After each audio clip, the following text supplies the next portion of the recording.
बिस्मिल्लाहिर्रहमानिर्रहीम। स्टूडेंट्स, जैसा कि आप जानते हैं, हमने एजुकेशन सेकंड ईयर का चैप्टर नंबर 1 शुरू किया हुआ है और हमने पढ़ना है बरसगीर में मुसलमानों का निज़ाम तालीम। और इस चैप्टर में आज हमारा टॉपिक है बरसगीर में मुसलमानों के अहद हुकूमत में मकासद तालीम क्या थे।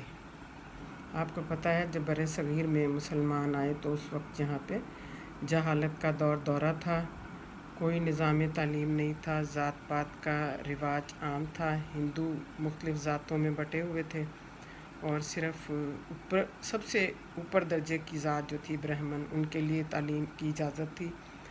बाकी जो उनके थे ज़ातें, उनको तालीम हासिल करने की इजाज़त नहीं थी। और शूदर जो सबसे निचली ज़ात थी, उसके कानों में सीसा पिघला के डाल दिया जाता था अगर वो कोई भी तालीम हासिल करने की कोशिश करते या मजहबी कोई भी बात उनके कानों में पड़ जाती थी, गलती से भी पड़ जाती थी। तो जब मुसलमान यहाँ पे आए, मोहम्मद बिन कासिम ने जब सिंध को फ़तह किया, उस वक्त यहाँ पे मुसलमानों का आमद का सिलसिला शुरू हुआ। और यहाँ पे जब सूरत हाल देखी मुसलमानों ने, तो उन्होंने यहाँ पे तालीम का आगाज़ किया। तो यहाँ के जो लोगों की तालीम थी, उसमें हुक्मरानों ने भी, उलमाए कराम ने भी और सूफिया कराम सब ने हिस्सा लिया।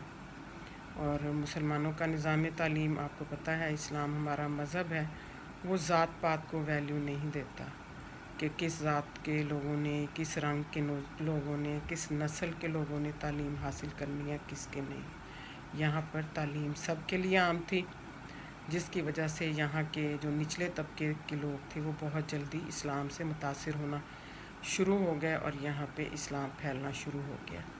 तो इस सारे सिलसिले में हुक्मरानों ने, उलमा ने, मशाइख ने और सूफिया कराम ने हिस्सा लिया। तो कौन सा निज़ाम तालीम था जिसकी वजह से सारे लोग जो थे इस्लाम की तरफ मतवज्जा होना शुरू हो गए। तो इस निज़ाम तालीम में सबसे पहले, कोई भी निज़ाम में उसमें मकासद तय करना और उसको सामने रखना बड़ा ज़रूरी होता है। तो इस निज़ाम तालीम में हम सबसे पहले मकासद तालीम पढ़ेंगे कि कौन से मुसलमानों के मकासद तालीम कौन से थे, जिसकी वजह से उन्होंने अपनी तालीम को, अपने मज़हब को, इस्लाम को यहाँ पे फैलाया और लोग इससे मुतासिर हुए।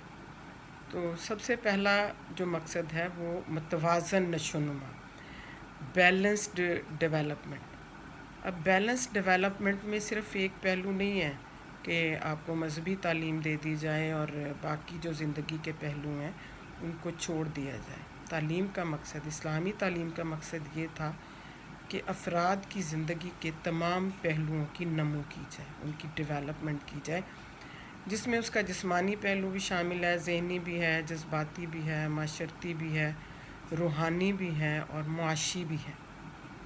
तो ना मईशत को नज़रअंदाज किया, ना माशरती पहलू को, ना जिस्मानी को, ना इखलाकी को और ना ही साइंसी पहलू को। सारी चीज़ों को सामने रखते हुए तालीम दी जाती थी। सिलेबस में तमाम चीज़ें शामिल होती जाती थी। इस एतबार से फ़र्द की शख्सियत के तमाम पहलुओं की तरबियत की जाती थी।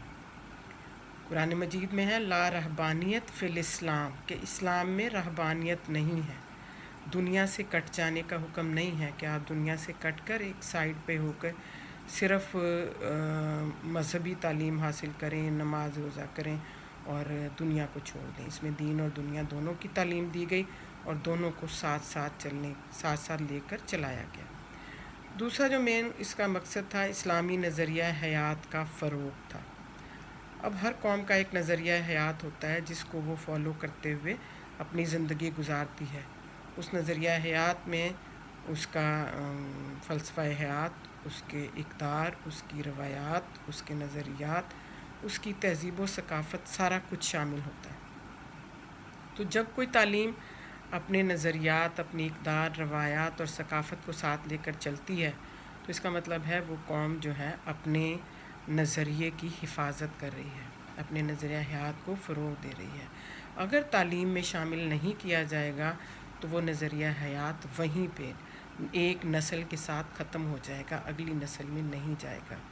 तो इस्लामी मकासद तालीम में इस बात को पेश नज़र रखा गया कि इस्लामी नज़रिया हयात को फ़रोग़ दिया जाए, ताकि इस्लामी नज़रिया हयात के फ़रोग़ से हम अपने इस्लामी नज़रिए को अफराद की किरदार का हिस्सा बना सकें और यही अफराद जो है माशरे में जाकर एक कामयाब मुसलमान की हैसियत से ज़िंदगी गुजार सकें और हमारा इस्लामी माशरा जो है स्टेबल हो जाए। एक और जो मकसद था तैयारी क़यादत आलम की, यानी इंटरनेशनल लीडरशिप के लिए तैयार करना। हमने पहले बात की कि इस्लाम जो है किसी एक कौम के लिए नहीं आया कि सिर्फ़ एक कौम के अंदर ही सारी डेवलपमेंट की जाए, उन्हीं की तालीम पे तवज्जो दी जाए। ये तमाम कौमों के लिए, तमाम इंसानों के लिए है। तो इस्लाम ये चाहता है कि उसे अक़वाम आलम में मुमताज़ मकाम हासिल हो, वो तमारी सारी कौमों के साथ मिल जुल कर चले और अपने नज़रियात को वहाँ तक पहुँचाए। तो अफराद को इस तरह के काम के लिए तैयार करने के लिए ज़रूरी है कि हम अपनी तालीम में ऐसी सरगर्मियाँ शामिल करें जो अफराद में कॉन्फिडेंस पैदा करें, उसमें लीडरशिप की सलाहियतें पैदा करें। अगर उन्हें कौम को लीड करना पड़े इंटरनेशनल लेवल पे, बैनुल अक़वामी लेवल पे, तो वो कामयाबी से इस काम को कर सकें। और कोई भी इंसान जो है वो तन्हा नहीं रह सकता। दुनिया एक ग्लोबल विलेज है, सबको मिलकर साथ चलना पड़ता है। तो जहाँ हम अगर दूसरी ममालिक के साथ ताल्लुकात रखेंगे इंटरनेशनल तौर पर, तो हमें अपनी बुनियादें, अपने फ़लसफ़े, अपने नज़रिया हयात का इल्म हो, हमें पता हो कि हमारी लिमिट्स कौन सी हैं, हम किन लिमिट्स के साथ अंदर रहते हुए इंटरनेशनल लेवल पे अपने ताल्लुकात जो हैं वो कायम रखेंगे, ताकि हम दुनिया से तन्हा भी ना हो जाएं, हम मिल के सबके साथ चलें और अपने मज़हब से भी दूर ना हो जाएं। ये नहीं कि हम इंटरनेशनल लेवल पे चलने के लिए दुनिया के जो नज़रियात हैं, बाकी मज़ाहब के नज़रियात को अपना लें और अपने को छोड़ते जाएं। हमने अपने बच्चों को, हमने अपने स्टूडेंट्स को, हमने अफराद को इस तरह से तैयार करना है कि वो जो है अपनी बुनियाद को भी सामने रखें और उसके साथ साथ वो इंटरनेशनल लेवल पे कौमों के साथ ताल्लुकात भी बहाल रख सकें, ताकि हर तरह की तरक्की से हम फ़ायदा उठा सकें। एक और मकसद जो हमारे निज़ाम तालीम का मेन है, इस्लामी तहज़ीब की हिफाजत और तरसील। मैं आपको पहले बता चुकी हूँ कि हम उस वक्त तक अपनी तहज़ीब को, अपने नज़रिया हयात को कायम नहीं रख सकते जब तक कि हम अपनी इस तहज़ीब व सकाफ़त की हिफाजत ना करें, इसकी तरसील ना करें। तरसील क्या है? इसकी ट्रांसफ़र है कि हम इसे अगली नस्लों तक ट्रांसफ़र कर दें। हिफाजत क्या है? हम इसे पहुँचा दें। अगर हम अगली नस्ल तक पहुँचाएँगे तो वो नस्ल अपनी अगली नस्ल तक पहुँचाएगी। एक तो ये है कि हमने अपनी तहज़ीब की हिफाजत कर दी और दूसरा ये कि वो अगली नस्लों तक मुंतकिल हो गई। अगर हम तालीम में अपनी तहज़ीब व सकाफ़त को शामिल नहीं करते हैं तो ये जो नस्ल मौजूद है जो जानती है इस्लाम के बारे में, हमारी तहज़ीब इन्हीं के साथ ख़त्म हो जाएगी। अब पता है नस्लों ने ख़त्म होना है, अगली नस्ल ने आना है। अगर हम तालीम के ज़रिए से ये काम नहीं करते हैं कि अपनी तहज़ीब व सकाफ़त, अपने रवायात, अपनी इक़दार को अगली नस्लों तक नहीं पहुँचाते हैं, तो इसके तरसील का अमल रुक जाएगा, ये एक ही नस्ल के साथ ख़त्म हो जाएगी और हमारा मज़हब इस्लाम जो है, हमारा नज़रिया हयात जो इस्लामी नज़रिया हयात है, इसी नस्ल के साथ ख़त्म हो जाएगा। तो इस्लामी नज़रिया हयात के फ़रोग़, उसकी हिफाजत के लिए सबसे ज़्यादा ज़रूरी ये है कि हम अपनी इस तहज़ीब व सकाफ़त को तालीम के ज़रिए से अगली नस्लों तक पहुँचा दें। अगर हम इस अफराद के किरदार में शामिल करेंगे तो यकीनी तौर पर आने वाली नस्ल के किरदार में ये शामिल हो जाएगी।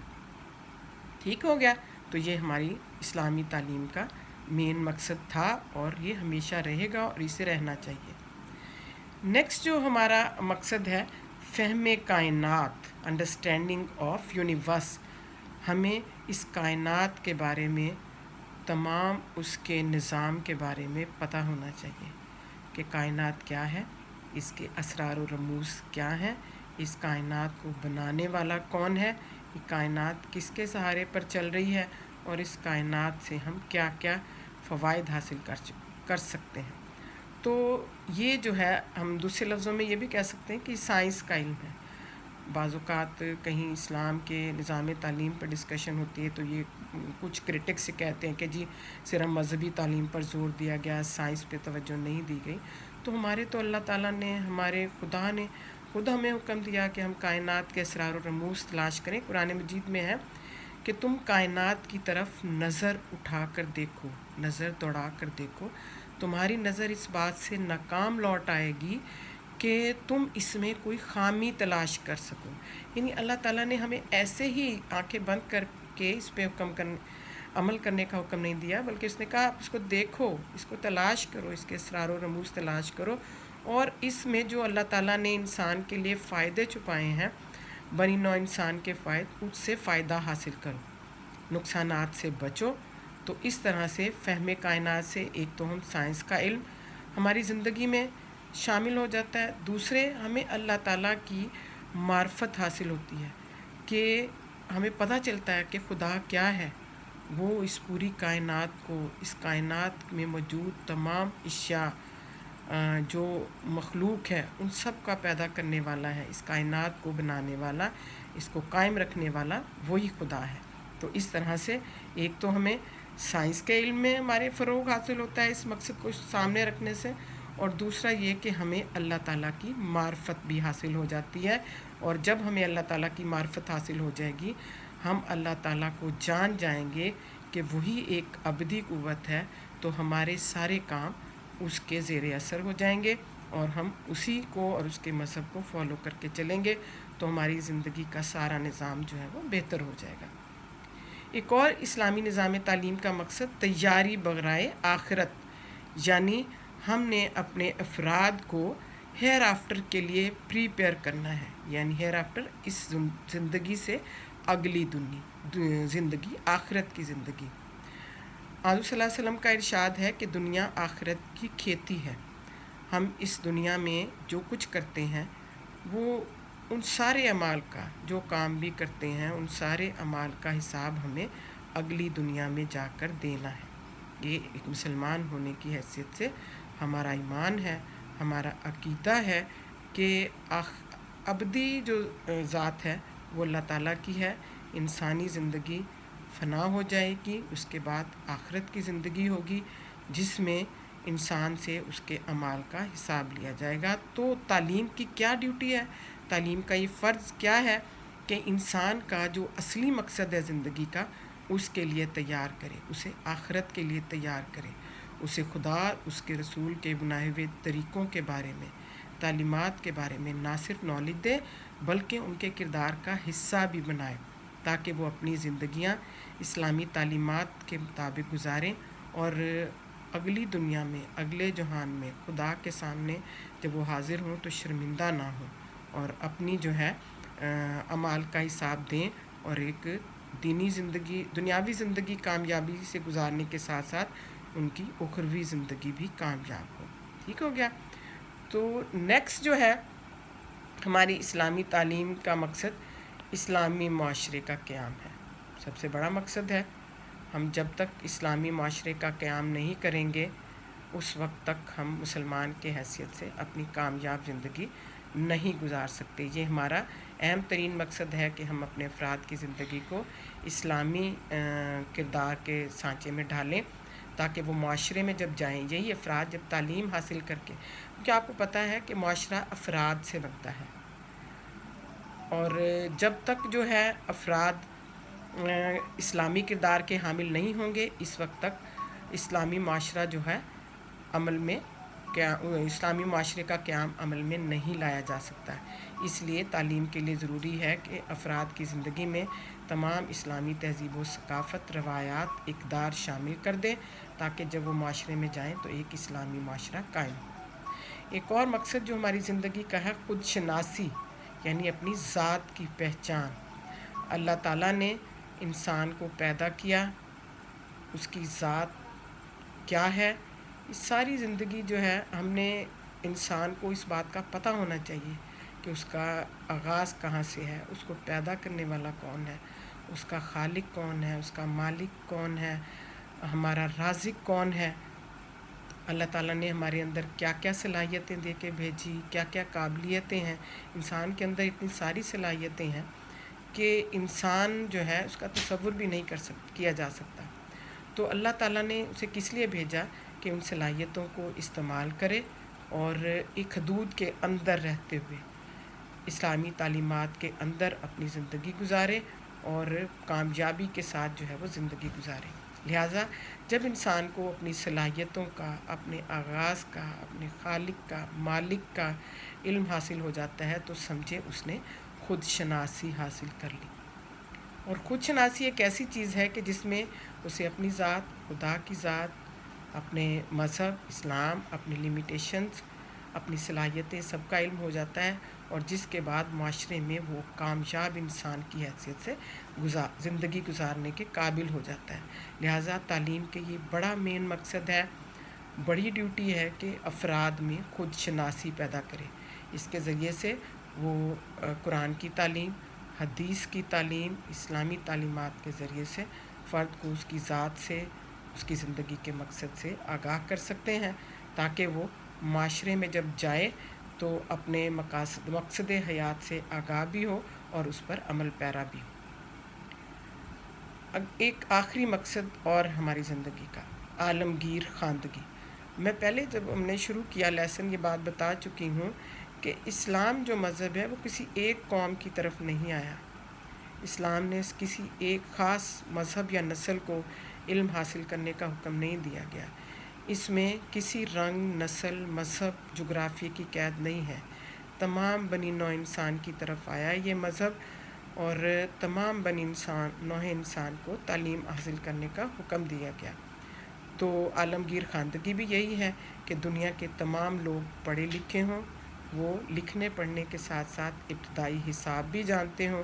اور ہمارا مذہب اسلام جو ہے ہمیں پہلے نمبر پر یہی حکم دیتا ہے کہ ہم جو ہیں تمام بنی نوع انسان کو علم حاصل کرنے کی طرف لگائیں، انہیں تعلیم دیں.